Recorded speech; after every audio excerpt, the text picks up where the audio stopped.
All right. Good afternoon, Forge students. Today I'm wearing some blue and green for our school colors, and today's project is I'm going to plant some petunias in an existing pot. I have an old pot here that I use every year. It's actually has a crack in it, so I might have to replace it soon. This particular pot does not have a hole in it. It does not drain, so you need to make sure you put some holes in your pot. You need to drill those if it doesn't have a hole in it. So I'm going to put my hair back and get started. I bought some purple wave petunias. I only paid $1 for each one, so that makes them, I only paid $8 for this whole entire tray, which is an amazing price. I love them because they have the most beautiful aroma to them, and I'm going to plant them close to the house. And of course I love the color purple, so they're going to be throughout my flower garden. Now this particular pot here had a lot of mulch in it. I have styrofoam that I like to put on the bottom, so there's some drainage. So the first thing you need to do is, when you have your existing pot, you need to turn it up a little bit and aerate it. I've kind of worked on this a little bit. So this has a lot of mulch in it, and so I'm going to put some topsoil in it. So topsoil is very inexpensive. I paid $2 for this, and I'm just going to put some of this in there.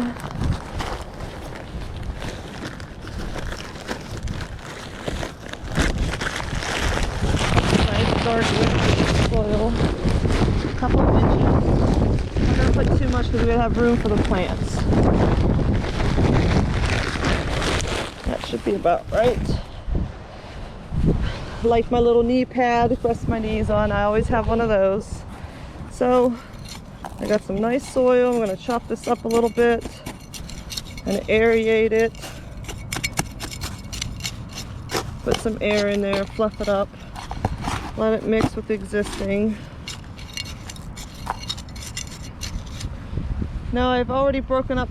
So you're gonna take one of these 6-pack. Oh my gosh, there's more than a 6-pack here. And you kind of want to squeeze it to loosen it up, and then you want to put your fingers in here and turn it upside down and kind of gently pull these out without damaging them. If they're hard to do, you can put some water in them to help loosen them a little bit. And then you're just going to break them off like that. So I'm going to plant mine around the outer circle because I'm going to plant coleus in the middle. Kind of my thing I like to do every year. Kind of get in the habit of what you like. So actually I'm going to grab my coleus.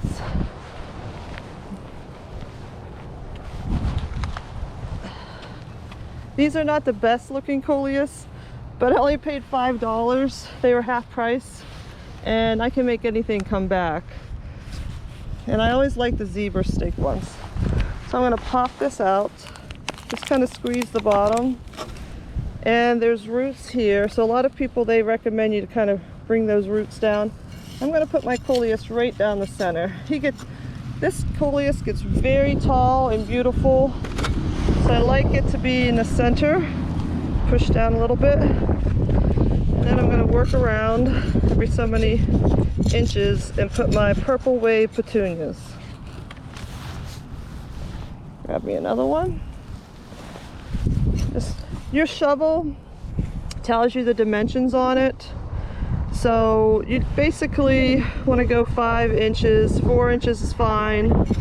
If I'm planting bulbs, I go 6 to 8 inches.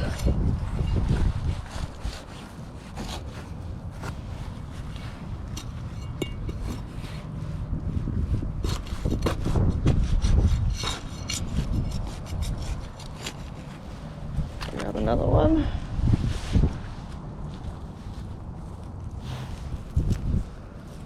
It doesn't have a flower on it, but that's okay. Sure, we'll have one soon enough. Make sure you kind of cover that up.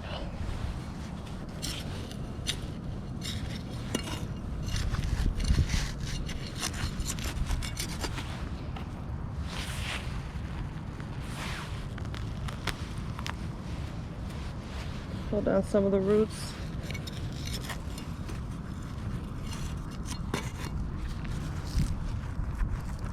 If you plant with seeds, and the greenhouse at Forge, which I used to run, I had to start planting these particular annuals. These are annuals, and annuals bloom all summer long, but they give the most beautiful color, so you need annuals. Perennials, think of every year, pre-year. So every year the perennials will come back, but they bloom a short time. So you only have the flowers blooming for a short time of the summer. So it's important to have a mixture of perennials and annuals in your flower garden. The problem with the annuals is come November, the first frost will kill them, shock them, and they'll die unless you take them inside. And sometimes people will take them into their basement and keep them till the following year. One more.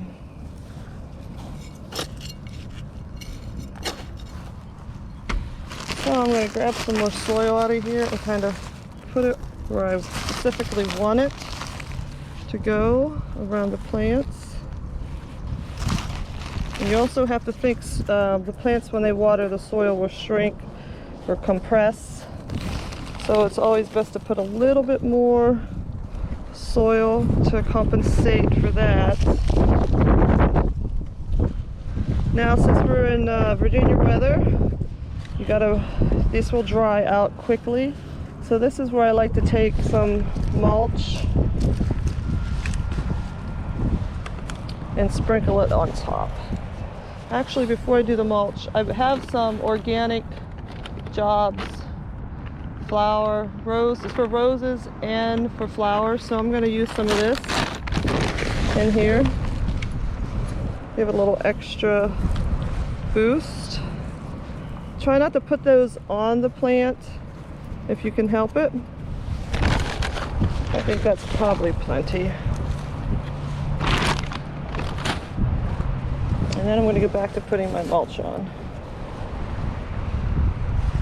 And I'm basically just putting the mulch on to keep the soil moist underneath, keep the weeds from dropping in there and growing and fighting my flowers for the nutrients that the weeds want. And then usually you'll just clean off the top. So there you have it. It'll need a douse of water. And you want to use a little sprinkler so you don't shock it too much. And there you have it, just an existing pot, and you can just turn up your soil and add flowers to it. Back to the point, if you want to grow flowers from seed, you got to start January. It takes 90 to 60 days for germination. So I just bought these. I lucked out for getting a good price. All right, I hope you like this